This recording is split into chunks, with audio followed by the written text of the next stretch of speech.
Hey guys, this is Ramandeep Singh और आज के इस वीडियो के अंदर हम बात करने वाले हैं how to solve pathology exam. Pathology exam यार अभी बहुत सारे कॉलेजेस के अंदर में टर्मिनल एग्ज़ाम्स आ रहे हैं और आप अभी सेकंड ईयर के अंदर आए हो तो बहुत ज़्यादा कन्फ्यूजन है कि कैसे करना होता है। तो वो चीज़ें हम इस वीडियो के अंदर बात करेंगे और बहुत टाइम हो गया वीडियो नहीं डाला था, तो ये अच्छा वीडियो रहेगा डालने के लिए। तो इसमें सबसे पहले हम लोग देखें कि पैथोलॉजी एग्ज़ाम में जो पेपर आता है वो आता कैसे है।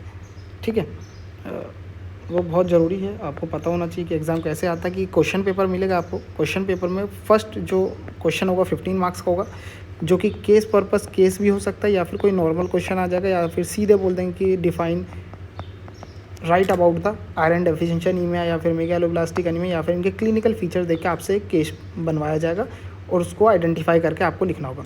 फिर 5 क्वेश्चन आएंगे जो कि 5 मार्क्स के होंगे, एक क्वेश्चन 5 मार्क्स का होगा, 25 मार्क्स टोटल वो कैरी कर रहे होंगे। और 10 क्वेश्चन आएंगे जो कि 1 मार्कर होंगे और आपको 10 नंबर वो देखे जाएंगे। अब जो 1 मार्क के जो क्वेश्चन है उसमें क्या क्या आएगा, MCQ हो सकते हैं, आसान रीजन आ सकते हैं, फिल इन द ब्लैंक्स होंगे और जो आपके 1 वर्ड आंसर भी उसमें आपको लिखने होंगे। ठीक है, ये थोड़े टफ भी हो सकते हैं, इसलिए आपको बारीकी से पूरी पैथोलॉजी को पढ़ना पड़ेगा। अब क्या होता है कि अब ये तो सर आपको बता दिया कि सर ऐसे ऐसे आएगा, लेकिन अब लिखना क्या है। क्या होता है कि जो आपको एक आंसर शीट मिलती है वो थोड़ी सी इस टाइप की होगी।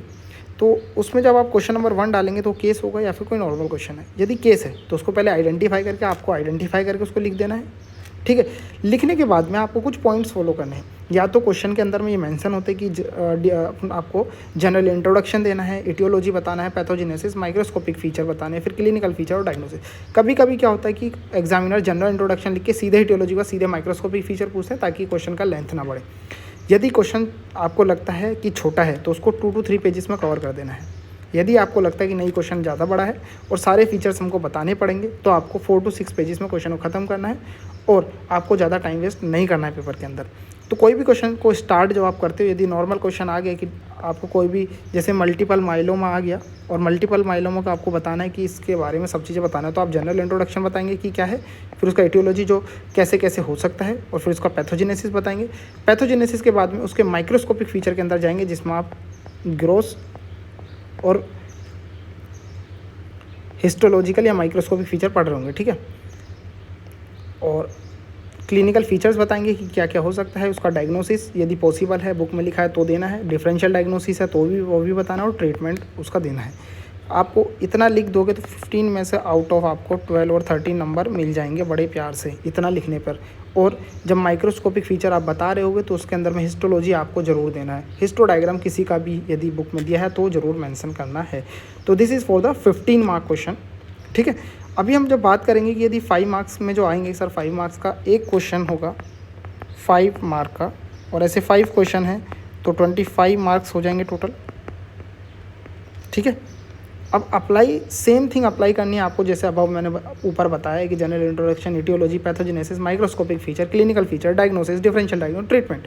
यदि ये सब दिया है तो आपको ऐसे करना है। लेकिन अब सर आप बोलो मल्टीपल माइलोमा दिया और केस तो बड़ा हो गया, ठीक है, अब मैं वहाँ तो कर लूँगा, लेकिन यदि 5 मार्क्स में दिया तो कैसे करूँगा।